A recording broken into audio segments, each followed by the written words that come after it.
Hello students, welcome to MOS classes. आज हम 8th class science NCERT के chapter number 13 sound के questions and answers को discuss करेंगे। याद रखिएगा स्टूडेंट्स कि इस वीडियो के नीचे डिस्क्रिप्शन बॉक्स में हमने अपनी सभी वीडियोस के लिंक दिए हुए हैं, तो डिस्क्रिप्शन बॉक्स में जाकर आप हमारी सभी वीडियोस को देख सकते हैं। फर्स्ट क्वेश्चन में हमसे कहा गया है चूज द करेक्ट आंसर। इस क्वेश्चन में हमें ये 4 ऑप्शंस दिए गए हैं और हमें ये बताना है कि इनमें से कौन सा ऑप्शन सही है। Sound can travel through, A option है गैसेज ओनली, बी ऑप्शन है सॉलिड्स ओनली, सी ऑप्शन है लिक्विड्स ओनली और डी ऑप्शन है सॉलिड्स, लिक्विड्स एंड गैसेज। इसका ये मतलब है स्टूडेंट्स कि जो साउंड होता है, जो आवाज होती है, वो कौन से मीडियम से ट्रेवल कर सकता है। ए ऑप्शन है कि साउंड सिर्फ गैसेज में ही ट्रेवल कर सकता है, बी ऑप्शन है कि साउंड सिर्फ सॉलिड्स में ही ट्रेवल कर सकता है और सी ऑप्शन है कि साउंड सिर्फ लिक्विड्स में ही ट्रेवल कर सकता है और डी ऑप्शन है कि साउंड सॉलिड्स, लिक्विड्स और गैसेस तीनों में ही ट्रेवल कर सकता है। तो ये जो डी ऑप्शन है ये करेक्ट ऑप्शन है। तो यहाँ पर आंसर में हम लिखेंगे option D, solids, liquids and gases. यानी जो साउंड होता है, जो आवाज होती है, वो सॉलिड्स में भी ट्रेवल कर सकती है, लिक्विड्स में भी ट्रेवल कर सकती है और गैसेस में भी ट्रेवल कर सकती है। इसके बाद क्वेश्चन नंबर 2 में हमसे कहा गया है voice of which of the following is likely to have minimum frequency. और ए ऑप्शन में हमें दिया गया है बेबी गर्ल, बी ऑप्शन में दिया गया है बेबी बॉय, सी ऑप्शन में दिया गया है अ मैन, डी ऑप्शन में दिया गया है अ वुमन। तो यहां पर हमें यह बताना है स्टूडेंट्स कि इन चारों में से किसकी वॉइस में, किसकी आवाज में मिनिमम फ्रीक्वेंसी है, किसकी आवाज में फ्रीक्वेंसी सबसे कम है। तो इस चैप्टर की कीवर्ड्स वाली वीडियो में हमने आपको ये समझाया था स्टूडेंट्स कि जिस आवाज में फ्रीक्वेंसी ज्यादा होती है वो आवाज पतली होती है और तीखी होती है। तो ये जो 3 ऑप्शन हैं, baby girl, baby boy, a women, इन तीनों ऑप्शंस में अगर आप देखेंगे तो जो आवाज होती है वो पतली और तीखी होती है। इसका मतलब बेबी गर्ल, बेबी बॉय और वुमेन यानी एक महिला, इनकी जो आवाज होती है उसमें फ्रीक्वेंसी ज्यादा होती है। लेकिन अगर आप बात करेंगे मैन की यानी एक आदमी की, तो उसकी जो आवाज होती है उसकी फ्रीक्वेंसी कम होती है, जिसकी वजह से एक मैन की जो आवाज होती है वो पतली नहीं होती बल्कि भारी होती है, उसमें थोड़ी सी भारीपन ज्यादा होता है।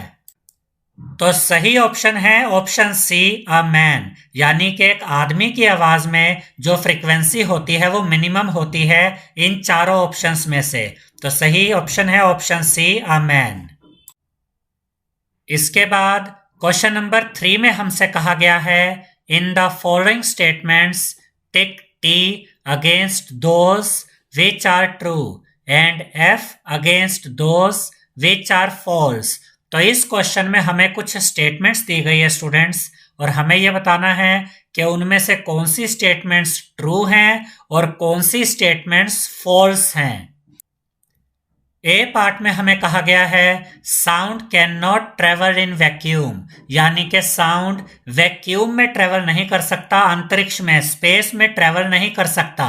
तो ये स्टेटमेंट बिल्कुल सही है कि जो साउंड होता है वो वैक्यूम में ट्रेवल नहीं कर सकता, क्योंकि साउंड को ट्रेवल करने के लिए एक मीडियम की ज़रूरत होती है और जो स्पेस होता है, जो अंतरिक्ष होता है, वो तो बिल्कुल खाली होता है, वैक्यूम होता है, तो उसमें साउंड ट्रेवल नहीं कर सकता। तो इसके आंसर में हम लिखेंगे ट्रू। इसके बाद बी पार्ट में हमें कहा गया है द नंबर ऑफ ऑसिलेशंस पर second of a vibrating object is called its time period. इसका यह मतलब है स्टूडेंट्स कि एक वाइब्रेटिंग ऑब्जेक्ट में 1 सेकंड में जितने नंबर ऑफ ऑसिलेशंस होते हैं उसे हम टाइम पीरियड कहते हैं। तो ये स्टेटमेंट गलत है। इस चैप्टर की कीवर्ड्स वाली वीडियो में हमने ये समझा था स्टूडेंट्स कि किसी वाइब्रेटिंग ऑब्जेक्ट में एक सेकंड में जितने नंबर ऑफ ऑसिलेशंस होते हैं उसे हम फ्रीक्वेंसी कहते हैं। तो ये स्टेटमेंट गलत है, यहां पर फ्रीक्वेंसी होना चाहिए था, लेकिन यहां पर क्या लिखा हुआ है, टाइम पीरियड। तो ये स्टेटमेंट गलत है, तो इसके आंसर में हम लिखेंगे फॉल्स। इसके बाद सी पार्ट में हमें दिया गया है if the amplitude of vibration is large sound is feeble, यानी कि अगर वाइब्रेशन का एम्पलीट्यूड बड़ा है, एम्पलीट्यूड लार्ज है, तो जो साउंड प्रोड्यूस होगा वो फीबल साउंड होगा। फीबल साउंड मतलब हल्का साउंड, सॉफ्ट साउंड।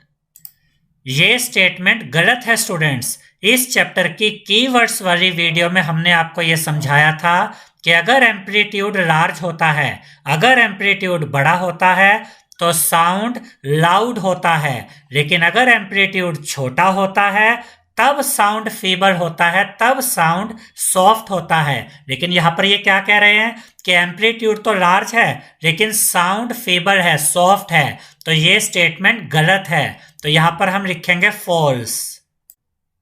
तो एम्पलीट्यूड क्या होता है, ऑसिलेशन क्या होती है, फ्रीक्वेंसी क्या होती है, ये जानने के लिए आप हमारी इस चैप्टर की कीवर्ड्स वाली वीडियो को जरूर देखें। इसके बाद डी पार्ट में पहले यहां पर गलती से 2000 लिखा हुआ था, इसे आप 20,000 लिखिएगा।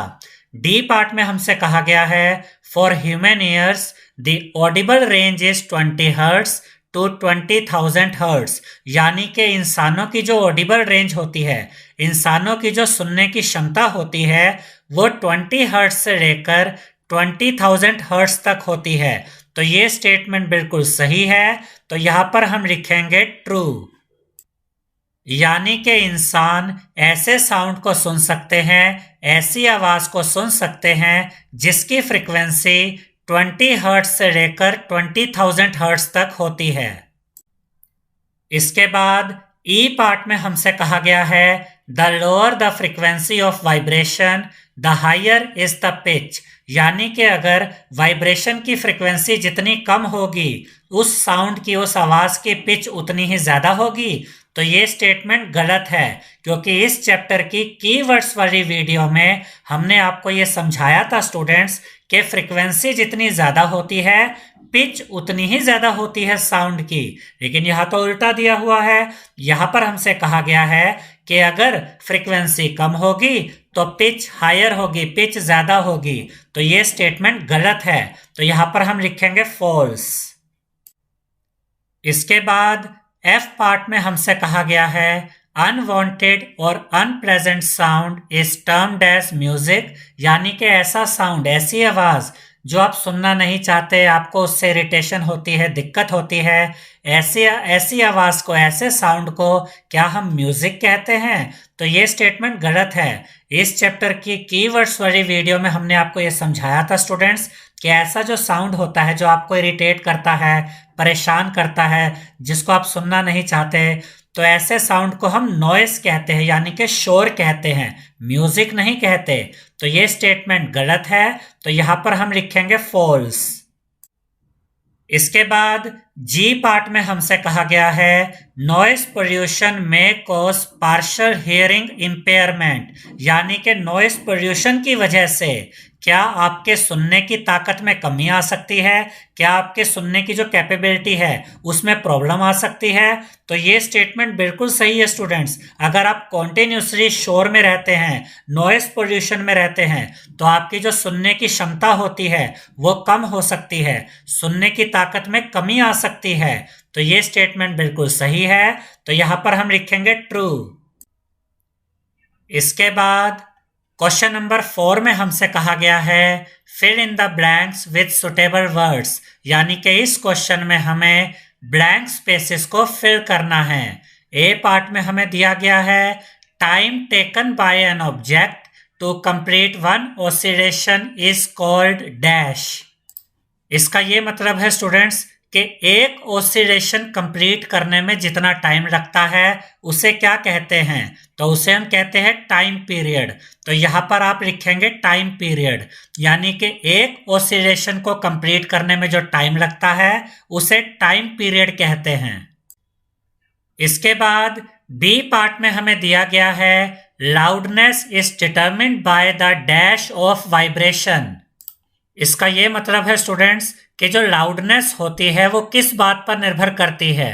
तो इसके आंसर में आप लिखेंगे एम्पलीट्यूड, यानी जो लाउडनेस होती है वो एम्पलीट्यूड पर निर्भर करती है। अगर एम्पलीट्यूड ज्यादा होगा तो साउंड की लाउडनेस ज्यादा होगी, यानी कि साउंड लाउड प्रोड्यूस होगा, और अगर एम्पलीट्यूड कम होगा तो जो लाउडनेस है वो कम होगी। तो इसके आंसर में आप यहां पर लिखेंगे एम्पलीट्यूड। इसके बाद सी पार्ट में हमें दिया गया है the unit of frequency is dash, यानी कि फ्रीक्वेंसी को जिस यूनिट में नापा जाता है उसे क्या कहते हैं, तो उसे हम कहते हैं हर्ट्स। तो यहां पर आप लिखेंगे हर्ट्स, यानी कि फ्रीक्वेंसी को हर्ट्स में मेजर किया जाता है, हर्ट्स में नापा जाता है। इसके बाद डी पार्ट में हमें दिया गया है unwanted sound is called dash, यानी जो अनवांटेड साउंड होता है, ऐसा साउंड जो आपको परेशान करता है, आपको दिक्कत देता है, ऐसे साउंड को हम क्या कहते हैं। तो इसके आंसर में आप लिखेंगे नॉइज, क्योंकि ऐसे साउंड को हम नॉइज कहते हैं, यानी कि शोर कहते हैं। तो यहां डैश में आप लिखेंगे नॉइज। ई पार्ट में हमें दिया गया है shrillness of a sound is determined by the dash of vibration, यानी किसी साउंड की जो श्रिलनेस होती है, यानी किसी साउंड में जो तीखापन होता है, वो किस बात पर निर्भर करता है। तो यहां पर डैश में आप लिखेंगे फ्रीक्वेंसी, यानी किसी साउंड की जो श्रिलनेस होती है वो फ्रीक्वेंसी पर निर्भर करती है। फ्रीक्वेंसी जितनी ज्यादा होगी, श्रिलनेस यानी कि साउंड में तीखापन, पतलापन उतना ही ज्यादा होगा, और अगर श्रिलनेस कम होगी तो साउंड में तीखापन नहीं होगा बल्कि साउंड भारी होगी। तो जो फीमेल्स की आवाज होती है, जो लड़कियों की आवाज होती है, वो श्रिल होती है, थोड़ी पतली होती है, तीखी होती है। क्यों?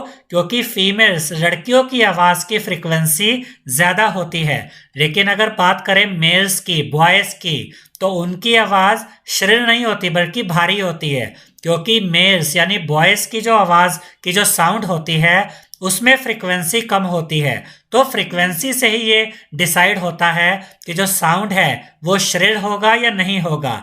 फ्रीक्वेंसी ज्यादा है तो साउंड पतली और तीखी होगी, यानी कि श्रिल होगी, और अगर फ्रीक्वेंसी कम है तो श्रिलनेस कम होगी और साउंड भारी होगी। तो यहां पर आप लिखेंगे फ्रीक्वेंसी। इसके बाद क्वेश्चन नंबर 5 में हमसे कहा गया है a pendulum oscillates 40 times in 4 seconds, यानी कि एक पेंडुलम है जो 4 सेकेंड्स में 40 टाइम्स ऑसिलेट्स होता है, यानी ऐसे ऐसे मूव करता है। Find its time period and frequency. अब हमें यहां पर दो चीजें पता करनी है, एक तो टाइम पीरियड और दूसरा फ्रीक्वेंसी। तो टाइम पीरियड निकालने के लिए आप यहां पर लिखेंगे time period is equal to time taken upon number of oscillation. अब टाइम टेकन कितना है 4 सेकेंड्स, तो टाइम टेकन की जगह यहां पर आप लिखेंगे 4, और नंबर ऑफ ऑसिलेशंस कितने दिए हुए हैं 40, तो अपॉन में आप लिखेंगे 40। अब क्योंकि ये टाइम पीरियड मिलने वाला है हमें, तो यहां पर हम लिखेंगे सेकेंड्स। अब देखिए स्टूडेंट्स, 4 और 40 को सॉल्व किया जा सकता है, क्योंकि ये दोनों ही नंबर्स 2 की टेबल में भी आते हैं और 4 की टेबल में भी आते हैं। तो आप इन दोनों नंबर्स को 2 से भी काट सकते हैं और 4 से भी काट सकते हैं। हमने इन दोनों नंबर्स को 4 से काटा है, 4 1 जा 4 और 4 10 जा 40। तो यहां पर हमें मिल गया 1/10 सेकेंड्स। अब आप 1 को डिवाइड करेंगे 10 से तो आपको मिलेगा 0.1, तो यहां पर आप लिखेंगे 0.1 सेकेंड्स, यानी कि जो टाइम पीरियड है वो हमें मिल गया है 0.1 सेकेंड्स। अब ध्यान से समझिएगा स्टूडेंट्स कि टाइम पीरियड 0.1 सेकेंड्स का मतलब क्या है। इसका यह मतलब है कि ये जो पेंडुलम है ये 0.1 सेकेंड में एक ऑसिलेशन कंप्लीट कर लेता है। अब हमें फ्रीक्वेंसी फाइंड करनी है, तो यहां पर हम लिखेंगे frequency is equal to number of oscillations upon time taken, और नंबर ऑफ ऑसिलेशंस है 40, तो यहां पर हम लिखेंगे 40, टाइम टेकन है 4, तो अपॉन में हम लिखेंगे 4, क्योंकि क्वेश्चन में हमसे ये कहा गया है कि ये जो पेंडुलम है ये 4 सेकेंड्स में 40 ऑसिलेशंस कंप्लीट करता है।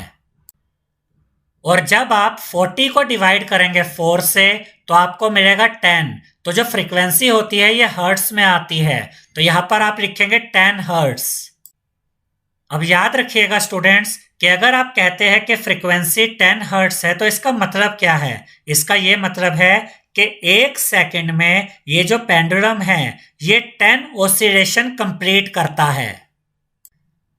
और अगर ये पेंडुलम 1 सेकंड में 10 ऑसिलेशंस कंप्लीट करता है तो 4 सेकंड्स में 40 ऑसिलेशंस कंप्लीट करेगा, जैसा कि क्वेश्चन में हमें दिया गया था।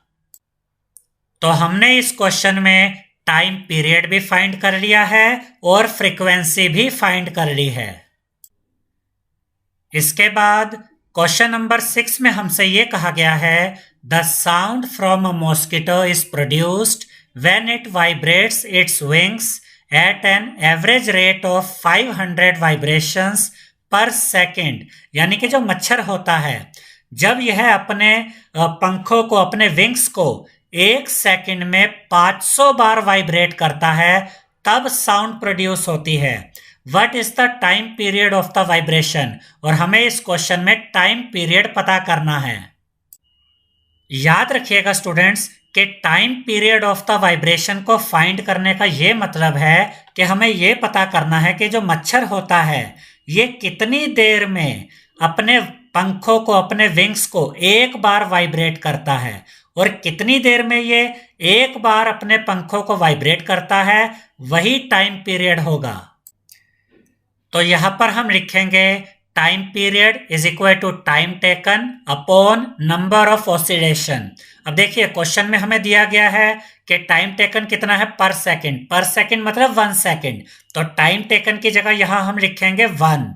और यहां पर नंबर ऑफ ऑसिलेशन कितने दिए गए हमें 500, कि 1 सेकंड में 500 बार ये अपने पंखों को वाइब्रेट करता है, तो नंबर ऑफ ऑसिलेशन कितना है 500, तो यहां पर हम लिखेंगे 500। और अगर आप चाहें तो नंबर ऑफ ऑसिलेशन की जगह नंबर ऑफ वाइब्रेशन भी लिख सकते हैं। आप नंबर ऑफ ऑसिलेशन लिखिए या नंबर ऑफ वाइब्रेशन लिखिए, बात एक ही है। अब हमें यहां पर मिल गया है 1/500। जब आप 1 को डिवाइड करेंगे 500 से तो आपको मिलेगा 0.002 सेकेंड्स।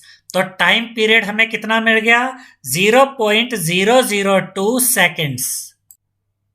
तो इसका ये मतलब है स्टूडेंट्स कि जो मॉस्किटो होता है ये 0.002 सेकेंड्स में अपने पंखों को एक बार वाइब्रेट कर देता है।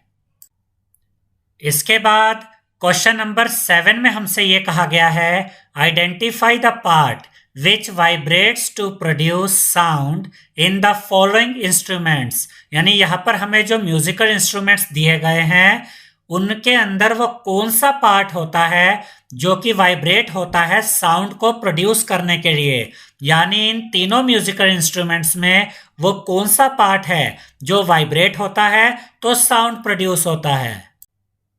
और ये 3 म्यूजिकल इंस्ट्रूमेंट्स है ढोलक, सितार और फ्लूट। ढोलक तो आपको पता ही होगा, आपने देखी होगी। सितार भी एक म्यूजिकल इंस्ट्रूमेंट होता है और फ्लूट का मतलब है बांसुरी। अब देखिए स्टूडेंट्स, ढोलक में स्ट्रेस्ड मेम्ब्रेन होता है, यानी खिंची हुई एक मेम्ब्रेन होती है, कवरिंग होती है। स्ट्रेस्ड मेम्ब्रेन यानी खिंची हुई एक परत सी होती है। जब इसमें वाइब्रेशन होता है तो ढोलक में साउंड प्रोड्यूस होता है। इसके बाद सितार में स्ट्रेच्ड स्ट्रिंग होती है, यानी एक खिंची हुई तार होती है, और जब ये खिंची हुई तार, ये स्ट्रेच्ड स्ट्रिंग, जब इसमें वाइब्रेशन होता है तो इसमें साउंड प्रोड्यूस होता है। और जो फ्लूट होती है यानी जो बांसुरी होती है इसमें एयर कॉलम होते हैं, इसमें आपने देखा होगा छेद होते हैं, होल होते हैं, और जब इन एयर कॉलम में वाइब्रेशन होता है तो इसमें साउंड प्रोड्यूस होती है।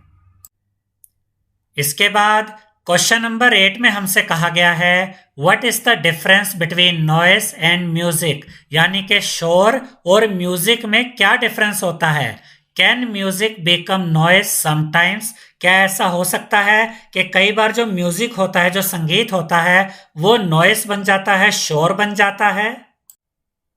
तो इसके आंसर में हम लिखेंगे the unpleasant sound is called noise Whereas present sound is called music, यानी ऐसा साउंड जो अनप्रेजेंट होता है, जो हमें परेशान करता है, ऐसा साउंड जो हम सुनना नहीं चाहते, ऐसे साउंड को हम नॉइस कहते हैं, यानी कि शोर कहते हैं। जैसे लाउड स्पीकर का शोर, गाड़ियों का शोर, मशीनरी का शोर।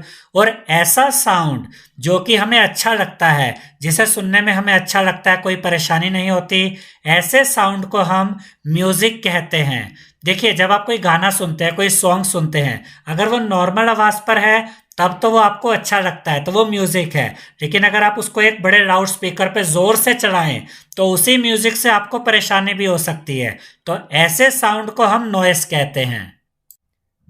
Noise can produce so many health problems whereas music brings soothing effect, यानी जो नॉइस होता है, जो शोर होता है, उसकी वजह से कई प्रकार की हेल्थ प्रॉब्लम्स हो सकती हैं। लेकिन जो म्यूजिक होता है, इसका अच्छा प्रभाव होता है, सूदिंग इफेक्ट होता है, यानी म्यूजिक सुनना आपको अच्छा लगता है और इससे आपके ऊपर कोई बुरा प्रभाव नहीं पड़ता। लेकिन नॉइज यानी शोर से आपकी हेल्थ पर बुरा प्रभाव पड़ सकता है।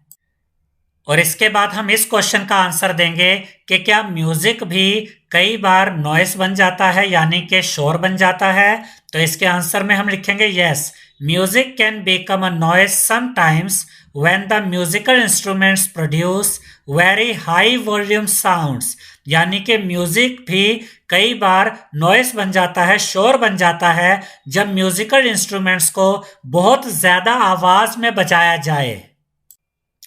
इसे आप ऐसे भी कह सकते हैं कि जब म्यूजिकल इंस्ट्रूमेंट्स को बहुत जोर से बजाया जाता है तो ये जो म्यूजिक होता है ये नॉइस बन जाता है, शोर बन जाता है। इसके बाद क्वेश्चन नंबर 9 में हमसे कहा गया है list sources of noise pollution in your surroundings, यानी आपके आसपास जो शोर फैलाने वाली चीजें हैं, जो नॉइस पोल्यूशन के सोर्सेज हैं, आपको उनमें से कुछ नाम बताने हैं। यानी कि आपके आसपास ऐसी कौन सी चीजें हैं जिनसे शोर होता है। तो इसके आंसर में हम लिखेंगे the sources of noise pollution are, और फर्स्ट पॉइंट में हम लिखेंगे the sound produced by buses, trucks and cars, यानी कि बसेस, ट्रक्स और कार से जो साउंड प्रोड्यूस होता है, इससे शोर होता है, नॉइस पोल्यूशन होता है। Second point, the sound produced at the construction site, यानी जो कंस्ट्रक्शन साइट होती है, जहां पर कुछ बिल्डिंग्स बन रही होती है, वहां पर भी काफी शोर होता है।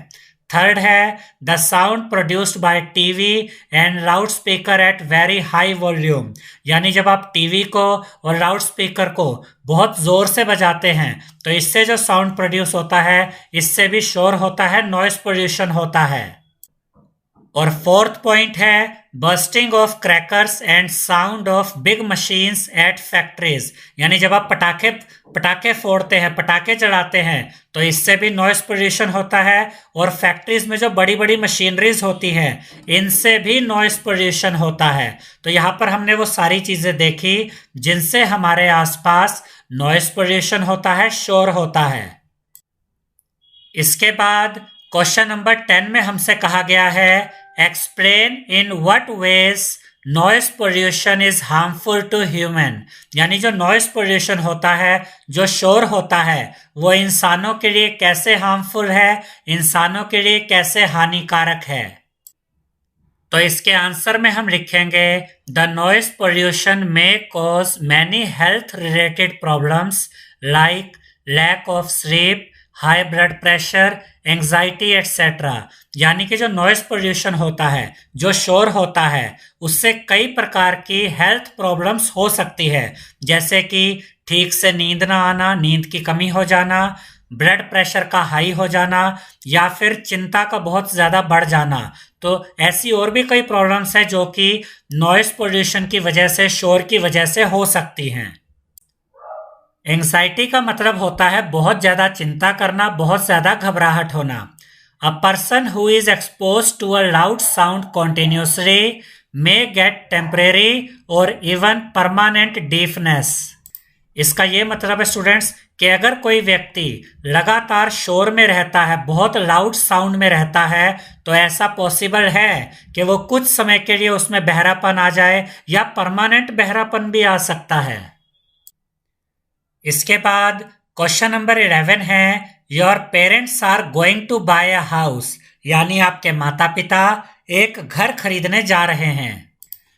They have been offered one on the roadside and another 3 lanes away from the roadside, यानी एक घर तो ऐसा है जो बिल्कुल सड़क के साथ वाला है और जो दूसरा घर है वो 3 गलियां छोड़कर है सड़क से। यानी एक घर तो बिल्कुल सड़क वाला है और दूसरा घर सड़क से 3 गलियां छोड़कर है। Which house would you suggest your parents should buy? Explain your answer. तो आप अपने माता पिता को क्या सजेस्ट करेंगे कि वो कौन सा घर ले, सड़क के साथ वाला या फिर वो घर जो कि सड़क से 3 गलियां छोड़कर है। और जो भी आपका आंसर होगा आपको अपने आंसर को एक्सप्लेन भी करना है।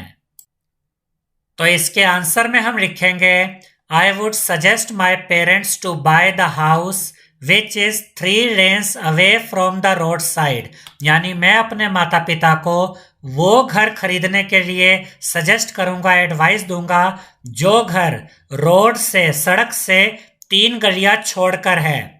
This would protect us from the noise pollution which is maximum at the road side. और अगर हम रोड से 3 गलियां छोड़कर घर लेते हैं तो इससे हम उस नॉइस पोल्यूशन से बचेंगे, उस शोर से बचेंगे जो बहुत ज़्यादा होता है सड़क के किनारे। यानी सड़क के साथ वाले जो घर होते हैं वहाँ बहुत ज़्यादा शोर आता है क्योंकि सड़क पर ट्रैफिक बहुत होता है। इसलिए मैं अपने माता पिता को सजेस्ट करूँगा कि वो उस घर को खरीदें जो सड़क से 3 गलियां छोड़कर है, ताकि हम नॉइस पोल्यूशन से बच सके। इसके बाद क्वेश्चन नंबर 12 है, sketch larynx and explain its function in your own words, यानी कि हमें लैरिंक्स का स्केच बनाना है और हमें यह भी बताना है कि लैरिंक्स का काम क्या है। तो इस चैप्टर की कीवर्ड्स वाली वीडियो में हमने आपको यह समझाया था स्टूडेंट्स कि लैरिंक्स को ही हम वॉइस बॉक्स भी कहते हैं और इसका काम होता है साउंड प्रोड्यूस करना। तो इसके आंसर में हम लिखेंगे, the other name of the larynx is voice box, यानी कि लैरिंक्स का ही दूसरा नाम वॉइस बॉक्स है। It is present at the upper end of wind pipe, यानी जो लैरिंक्स होता है, जो वॉइस बॉक्स होता है, ये विंड पाइप के ऊपर की तरफ होता है। हमारे गले में यहाँ पर आप देख सकते हैं विंड पाइप है, तो विंड पाइप के ऊपर की तरफ यहाँ पर ये उभरा हुआ पार्ट होता है जिसे हम लैरिंक्स कहते हैं या वॉइस बॉक्स भी कहते हैं। ये विंड पाइप के ऊपर की तरफ होता है। The function of the larynx is to produce sound, और लैरिंक्स का काम क्या होता है? लैरिंक्स का काम होता है साउंड प्रोड्यूस करना। तो जो लैरिंक्स होता है, जो वॉइस बॉक्स होता है, वो हमारे गले में ये उभरा हुआ पार्ट होता है विंड पाइप के ऊपर की तरफ, और ये लैरिंक्स इस तरीके से दिखाई देता है।